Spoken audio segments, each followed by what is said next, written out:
जय हिंद, वंदे मातरम। कैसे हैं दोस्तों? अच्छे ही हैं ना? आज फिर से हम लोग नई ऊर्जा, नई ताजगी, नई सुबह, नई एक शिक्षा के लेके आपके पास आए हुए हैं। आज फिर एक नई शिक्षा हम लोग को ग्रहण करना है, हम लोग को जानना है, हम लोग को समझना है। बस थोड़ी थोड़ी करके तो हम बोल रहे हैं, लगातार पढ़ते रहिए, कुछ ना कुछ शिक्षा लेते रहिए। किसी भी उम्र में हो आप, किसी भी पड़ाव में हो आप, शिक्षा आपको हमेशा काम देगी। कहीं ना कहीं, किसी न किसी मोड़ पे शिक्षा आपको ज़रूर काम देगी। ठीक है, आज हम लोग बात करेंगे दोस्तों, ब्रह्मांड के बारे में हम लोग समझ चुके थे पहले पार्ट पे, पहले क्लास में ब्रह्मांड के बारे में समझ गए। फिर तारों की उत्पत्ति के बारे में हम लोग समझ गए। ठीक है, इसके बाद आकाशगंगा के बारे में बात कर गए। इसके बाद आज हम लोग बात करेंगे सौर ऊर्जा के बारे में, सोलर सिस्टम के बारे में। अगले क्लास में बस थोड़ा सा डाउट किसी को होता है, थोड़ा सा डाउट होता है अपसौर और उपसौर के बारे में। अपसौर क्या है, उपसौर क्या है। ज़्यादा लंबी क्लास आज नहीं चलेगी, बस थोड़ा सा ही देर का क्लास है, मगर बहुत बड़ा ज्ञान आपको मिलेगा, बहुत बड़ा शिक्षा आपको प्राप्त होगी, बहुत कुछ जानिएगा। ठीक है, छोटी छोटी चीज़ों में हम लोग अटक जाते हैं, ज़्यादा दूर जा ही नहीं पाते हैं, छोटी छोटी चीज़ों में हम लोग अटक के रह जाते हैं। ठीक है, आज हम लोग उपसौर अपसौर के बारे में समझेंगे, जो लाइफ में आप लोग कभी नहीं भूलिएगा, हमेशा माइंड में आप लोग को याद रहेगा। ठीक है, तो अब टॉपिक पे आते हैं। फिर आगे क्लास का समय बढ़ जाएगा, कुछ बातें करनी थी आप लोगों से, किया जाएगा अगले क्लास में। फिलहाल हम लोग थोड़ी थोड़ी जानकारी आज, जो छोटी छोटी मगर महत्वपूर्ण बातें, छोटी छोटी मगर मोटी बातें आज लेके चलते हैं। अक्सर हम लोग भूल जाते हैं उपसौर अपसौर क्या है। ठीक है, कब आता है, कब जाता है, क्या होता है, सारा चीज़ हम लोग बस इस डाउट को हम लोग ख़त्म करते हैं। इसके बाद आगे हम लोग आगे क्लास लेके चलेंगे, आगे क्लास बात करेंगे। सबसे पहले दोस्तों एक चीज़ याद रखिए, एक प्रकाश वर्ष होता है, प्रकाश वर्ष।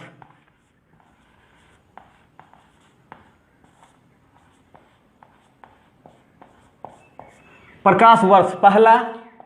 ठीक है, प्रकाश वर्ष क्या है दोस्तों, कि एक साल में प्रकाश की चलती हुई दूरी, ठीक है, उसे प्रकाश वर्ष करते हैं। एक साल में अगर प्रकाश की कितनी दूरी चली उसे मापा जाता है, उसे प्रकाश वर्ष कहते हैं। अंतरिक्ष में ऐसा क्या होता है दोस्तों, कि हम लोग तो फीता या किलोमीटर के अनुसार से तो नहीं नाप सकिएगा ना, हम लोग तो फीता से नहीं नाप सकिएगा। तो अंतरिक्ष में क्या होता है कि जैसे कि आप टॉर्च लिए, उस टॉर्च को आप जलाएं और उसको प्रकाश में ऐसे करके आप देखिएगा कि कभी आप ऐसे करके आसमान में टॉर्च जला के छोड़ दीजिएगा तो उसकी लाइट देखिएगा कितनी दूर तक जाती है। ठीक है, बस उसी तरह अंतरिक्ष में, ठीक है, एस्ट्रोनॉमी में क्या होता है कि एक ब्रह्मांड की दूसरी ब्रह्मांड की दूरी, या एक ग्रह की दूसरी ग्रह की दूरी, या एक तारामंडल की दूसरी तारामंडल की दूरी को कैसे मापा जाता है, तो प्रकाश वर्ष से मापा जाता है। मतलब अगर प्रकाश छोड़ दिया और एक वर्ष में वो प्रकाश कितना किलोमीटर चला, ठीक है, उसके अनुसार से मापा जाता है कि हाँ, ये आकाशगंगा इस आकाशगंगा से इतनी दूरी पे है। ठीक है, तो ब्रह्मांड में या फिर ब्रह्मांड या अंतरिक्ष में अगर दूरी मापना हो तो उसमें हम लोग प्रकाश वर्ष का प्रयोग करते हैं, प्रकाश वर्ष से नापा जाता है। एक साल में प्रकाश की दूरी, प्रकाश की चलती हुई दूरी को हम लोग प्रकाश वर्ष कहते हैं, एक साल में। ठीक है, ये एक साल में होगा दोस्तों, एक साल की दूरी, इससे दूरी मापा जाता है, प्रकाश वर्ष से दूरी मापा जाता है। ठीक है, दूरी मापा जाता है प्रकाश वर्ष से। दूसरी आ जाते हैं हम लोग ब्रह्मांड वर्ष।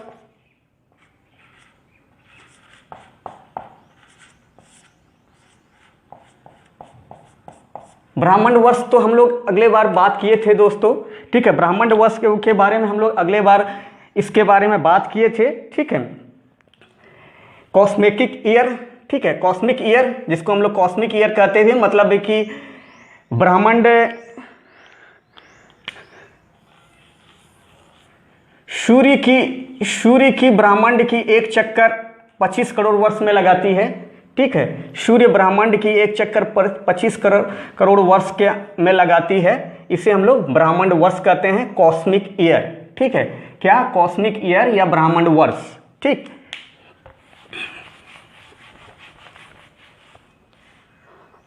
तीसरी बात है दोस्तों, खगोलीय इकाई।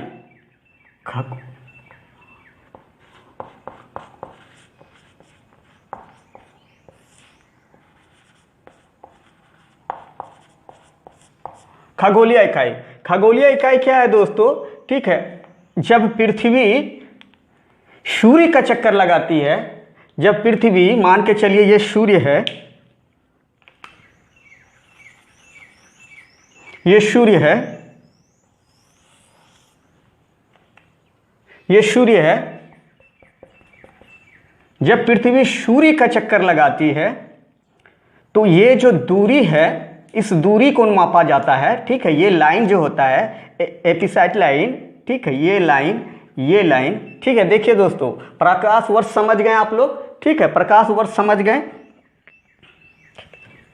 प्रकाश वर्ष आप लोग समझ गए। ठीक है, ब्रह्मांड वर्ष समझ गए, कॉस्मिक ईयर अगले क्लास में बात किए थे कॉस्मिक ईयर के बारे में। खगोलीय इकाई मापा जाता है एपिसाइड लाइन, इसे कहते हैं एपिसाइड लाइन। ठीक है, जो सूर्य, पृथ्वी सूर्य से नज़दीकी कब और सूर्य से दूरी कब होता है, उसके बीच की जो दूरी मापा जाता है उसे एपिसाइड लाइन कहा जाता है, एपिसाइड लाइन। ठीक है, खगोलीय इकाई कितना होता है? ये भी दूरी का मापक होता है दोस्तों, 1.1496 करोड़ किलोमीटर, लगभग मान के चलिए 15 करोड़ मीटर, 15 करोड़ किलोमीटर। ठीक है, प्रकाश वर्ष दूरी का मापक होता है, खगोलीय इकाई भी दूरी का मापक होता है। ठीक है, खगोलीय इकाई भी दूरी का मापक होता है, होता है। ठीक है, दूरी का मापक होता है, और प्रकाश वर्ष भी दूरी का मापक होता है। ब्रह्मांड वर्ष या कॉस्मिक ईयर, इंग्लिश में कॉस्मिक ईयर कहेंगे। कॉस्मिक ईयर आकाश गंगा का सूर्य का एक चक्कर लगाने, जैसे 25 करोड़ वर्ष हम लोग अगले क्लास में बात किए थे, 25 करोड़ वर्ष लगता है, उसको ब्रह्मांड वर्ष या कॉस्मिक ईयर कहेंगे। खगोलीय इकाई समझ गए, ये सूर्य है, सूर्य कब से कब पृथ्वी कब सूर्य के नज़दीक जाएगी, पृथ्वी कब सूर्य के करीब आएगी, उससे एपिसाइड लाइन कहते हैं। ये खगोलीय इकाई के द्वारा हम लोग इस चीज़ को मापते हैं कि कितना किलोमीटर होगा। ठीक है, समझ गए इस चीज़ को। अब आगे बात करते हैं हम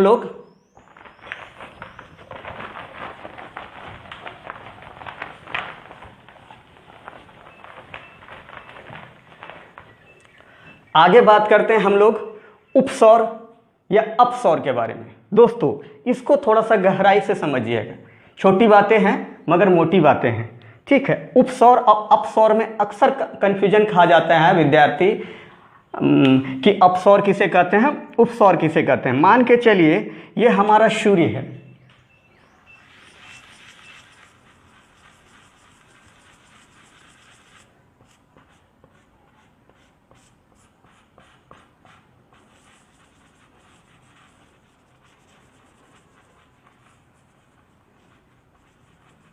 ये हमारा सूर्य है, दीर्घावृत्ताकार के आकार से घूम रहा है। ठीक है, पृथ्वी इसके दीर्घावृत्ताकार के अनुसार से घूम रहा है।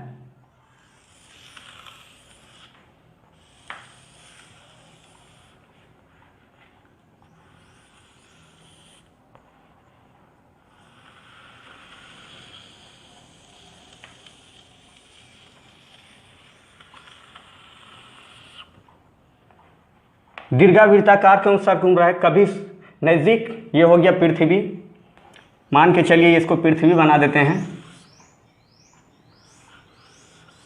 पृथ्वी 22-22.5 डिग्री अपने अक्षांश से झुकी हुई है। ये पृथ्वी है, पृथ्वी सूर्य का चक्कर लगाती है, पृथ्वी सूर्य का चक्कर लगाती है कितने दिनों में? 365 दिनों में, मतलब हम लोग कहते हैं जो एक साल लग गया। ठीक है, 365 दिनों में पृथ्वी सूर्य का एक चक्कर लगा लेती है। ठीक है, एक चक्कर लगा लेती है, सूर्य का एक चक्कर पृथ्वी लगा लेती है 365 दिनों में। ठीक है, अब देखिए दोस्तों, ठीक है, अब होता है उपसौर या अपसौर के बारे में अब बात करते हैं। देखिए दोस्तों, जब सूर्य से पृथ्वी दूरी पे हो, जब सूर्य से पृथ्वी दूरी पे हो तो उसे अपसौर कहेंगे। क्या कहेंगे? अपसौर। अपसौर। अपसौर दोस्तों सबसे ज़्यादा दूरी, सूर्य से सबसे ज़्यादा दूरी पृथ्वी 4 जुलाई को होता है। जुलाई को। और सूर्य से पृथ्वी सबसे नज़दीक कब होता है? ठीक है, जैसे कि यहाँ नज़दीक है, ये पृथ्वी है,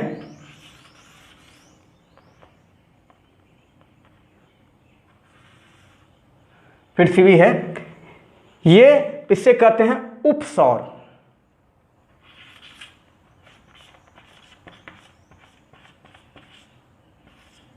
ये 3 जनवरी को,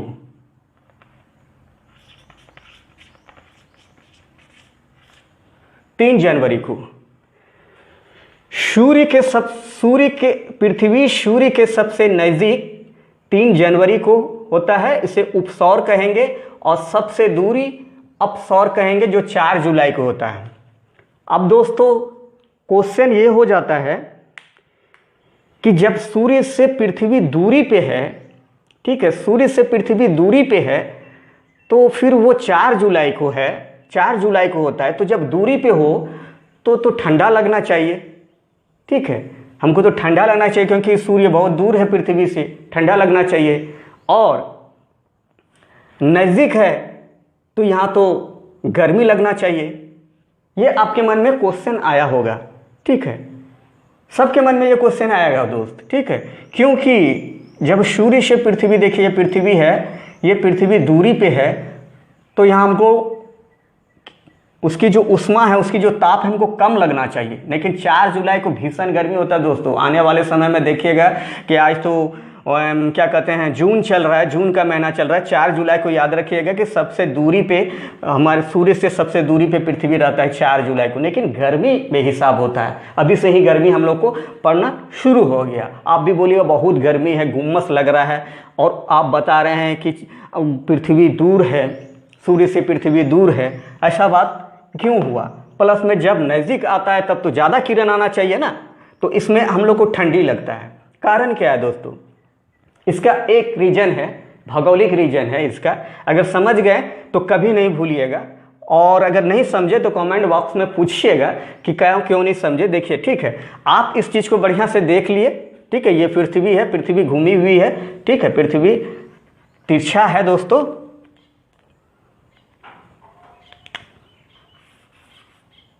ठीक है, ये पृथ्वी घूम रही है। ठीक है, पृथ्वी घूम रही है किसका?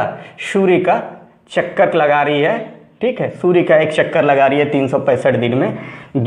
जब दूर हो तो अपसौर कहेंगे। अप मतलब उठना, उठ गए, अप, बहुत अप लग रहा है, बहुत ऑफ लग रहा है। साइकिल चला रहे हैं, मोटरसाइकिल चला रहे हैं, जो भी ठेला चला रहे हैं, आपको लग रहा है बहुत ऑफ है। पैदल चल रहे हैं तो बहुत ऑफ है। मतलब ऑफ मतलब बड़ा, दूर, दूर हो गया वो। अप मतलब दूर। ठीक है, उप मतलब नज़दीक। तो ये एक ट्रिक है याद रखने का। अप मतलब दूरी पे। ठीक है, अप हो गया दूरी पे। प्लस में यहाँ देखिए 4 जुलाई, 4 भी बड़ा है 3 से। 3 जनवरी सबसे नज़दीक होता है पृथ्वी, सूर्य के सबसे नज़दीक होता है पृथ्वी।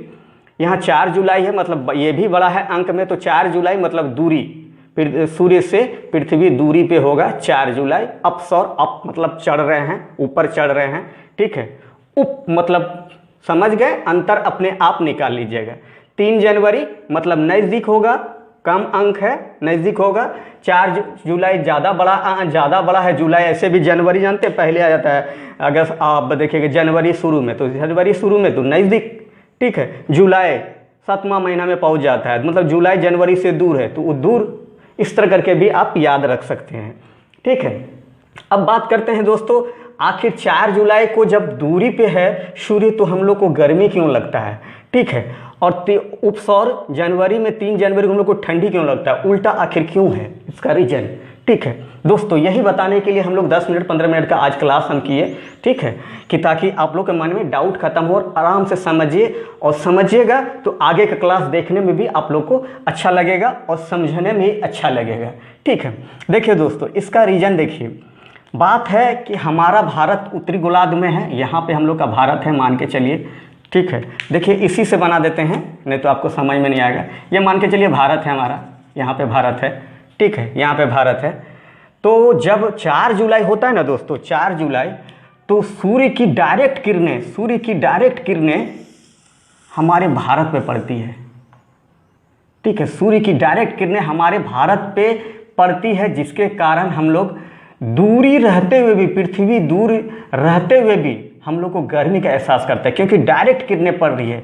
और ये 3 जनवरी को ये तो घूमती है, यहाँ पे है, ठीक है, पृथ्वी यहाँ पे, हम लोग का भारत यहाँ पे है। जब ये घूम रही है अपनी इस तरह रनिंग पे घूम रही है, पृथ्वी तो इस तरह रनिंग अपने अक्ष में घूमते रहती है ना, घूम घूम के यहाँ आती है। इसकी जो डायरेक्ट किरणें हैं, ये डायरेक्ट किरणें यहाँ पड़ती है, ठीक है, यहाँ पड़ती है। और हमारा देखिए ये लाइन के ऊपर भारत, ठीक है, और यहाँ पे आ जाता है हम लोग का भारत। अभी डायरेक्ट किरणें नहीं पड़ती है, डायरेक्ट किरणें देखिएगा ऑस्ट्रेलिया में पड़ेगी, ठीक है, ये यहाँ पे आ जाती है, इसकी डायरेक्ट किरणें यहाँ पे आ जाती है। और इस समय जो अपसौर का समय होता है, उसकी डायरेक्ट किरणें हमारे भारत पे पड़ती है, जिसके कारण हम लोग को दूर रहते हुए भी गर्मी का एहसास ज़्यादा होता है। और 3 जनवरी उपसौर के समय में हमारे पृथ्वी पे सूर्य की डायरेक्ट किरणें नहीं पड़ती है, ठीक है, वो भारत पे डायरेक्ट किरणें नहीं पड़ती है, हमारे भारत पे डायरेक्ट किरणें नहीं पड़ती, इसलिए हम लोग के देश भारत में उस समय ठंडी लगता है, ठीक है। पृथ्वी पे तो पड़ती ही है किरणें, लेकिन अलग अलग देश में पड़ती होगी। हम लोग के देश में 4 जुलाई को डायरेक्ट किरणें पड़ती है, जिसलिए हम लोग के भारत देश में 4 जुलाई को हम लोग को बेहद गर्मी लगती है कि सूर्य की डायरेक्ट किरणें हम लोग के पास पड़ रही है, अपसौर, ठीक है, 4 जुलाई को। और 3 जनवरी को सूर्य की डायरेक्ट किरणें हम लोग के पास नहीं पड़ती है, लेकिन ये सूर्य के नज़दीक रहता है, ठीक है, सूर्य के नज़दीक रहता है, जिस वजह से किरण इसका डायरेक्ट नहीं पड़ता है, नज़दीक रहने के बावजूद भी हम लोग को ठंडा का अनुभव होता है, ठीक है दोस्तों। अपसौर उपसौर के बारे में समझ गए। 4 जुलाई या आप एक ट्रिक्स तो आपको बता दिए, अपसौर मतलब चढ़ना, दूरी, 4 जुलाई 3 जनवरी, ठीक है, ये सब आप लोग को नज़र आ रहा होगा, ठीक है। उपसौर और अपसौर का अंतर आप लोग समझ गए, ठीक है, इस चीज़ को क्लियर समझ गए आप लोग, कहीं कोई दिक्कत नहीं है। फिर से एक बार देख लीजिए, अपसौर मतलब हमारे सूर्य से हमारी पृथ्वी ज़्यादा दूरी पे है, सबसे ज़्यादा दूरी पे रहती है 4 जुलाई को, फिर भी हम लोग का गर्मी पड़ता है। कारण है कि सूर्य की डायरेक्ट किरणें हम लोग के भारत देश पे पड़ती है। 3 जनवरी को ठंडी रहती है, ठीक है, मगर पृथ्वी नज़दीक रहती है सूर्य के, पृथ्वी नज़दीक रहती है सूर्य के, जिसके वजह से, ठीक है, नज़दीक रहने के वजह से भी डायरेक्ट किरणें सूर्य की नहीं पड़ पाती हमारे भारत देश में, इसीलिए उस समय हम लोग के भारत देश में ठंडी रहती है 3 जनवरी, ठीक है। सबसे नज़दीक सूर्य के सबसे नज़दीक हमारी पृथ्वी कब रहती है, ठीक है, 3 जनवरी को। सूर्य से सबसे दूरी हमारी पृथ्वी कब रहती है, 4 जुलाई को। जब सबसे ज़्यादा दूरी पे रहेगी उसे अपसौर कहेंगे, दूरी, अपसौर दूरी। और नज़दीक हुई 3 जनवरी को, उसे उपसौर। अपसौर उपसौर में कन्फ्यूजन आप लोग को अब नहीं होना चाहिए, ठीक है। फिर भी अगर कोई कन्फ्यूजन है तो आप कमेंट बॉक्स में लिखिए, पूछिए, हम बताने के लिए इससे कोशिश करेंगे आपको समझाने के लिए। देखिए टीचर वही होता है जो एक कमज़ोर से कमज़ोर विद्यार्थी को समझा सके।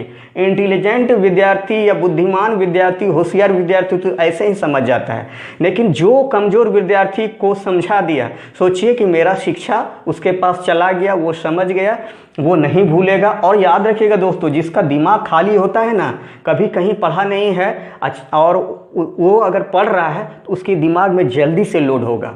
बोल रहा है ना, खाली मेमोरी में डाटा जल्दी लोड होता है, वही याद रखिएगा। अगर आप कहीं नहीं पढ़े हैं तो एक क्लास कंटिन्यू अगर देख रहे हैं तो देखते रहिए, ठीक है, समझते रहिए, ठीक है, अपने मन का डाउट अपने आप रिवाइज करते रहिए।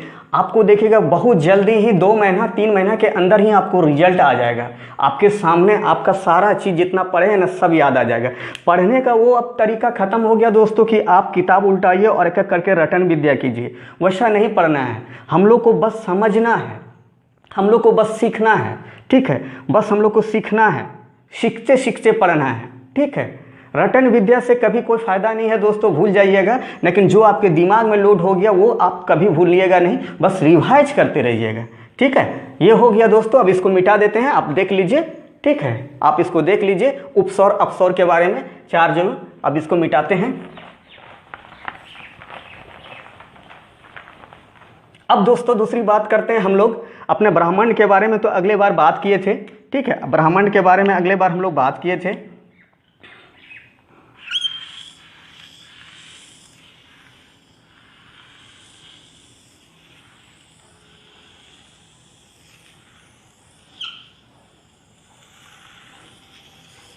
ठीक है, अब देखिए दोस्तों, यहाँ हमारा सूर्य है,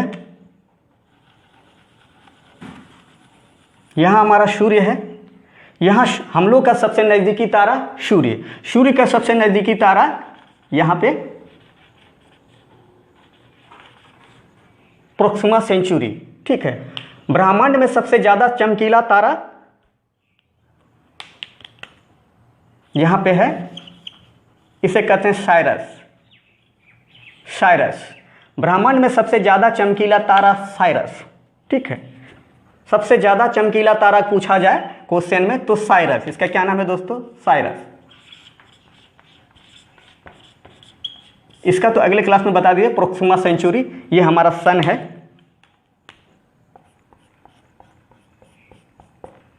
हम लोग का सबसे नज़दीकी तारा सूर्य, ठीक है। सूर्य का सबसे नज़दीकी तारा अगर पूछेगा कि सूर्य का सबसे नज़दीकी तारा तो प्रोक्सिमा सेंचुरी, ठीक है। अगर पूछेगा कि दूसरी सबसे नज़दीकी तारा तो हम लोग प्रोक्सिमा सेंचुरी बोलेंगे। अगर बोलेगा कि सबसे हम लोग के पृथ्वी से सबसे नज़दीकी तारा तो सूर्य होगा, और अगर बोलेगा कि दूसरी सबसे नज़दीकी तारा तो प्रोक्सिमा सेंचुरी होगा, ठीक है। और चमकता हुआ तारा साइरस, सबसे ज़्यादा चमकीला तारा साइरस।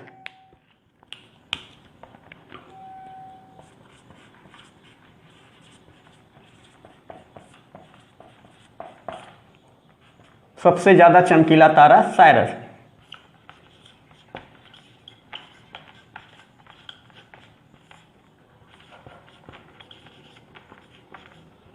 प्रोक्सिमा सेंचुरी, ठीक है।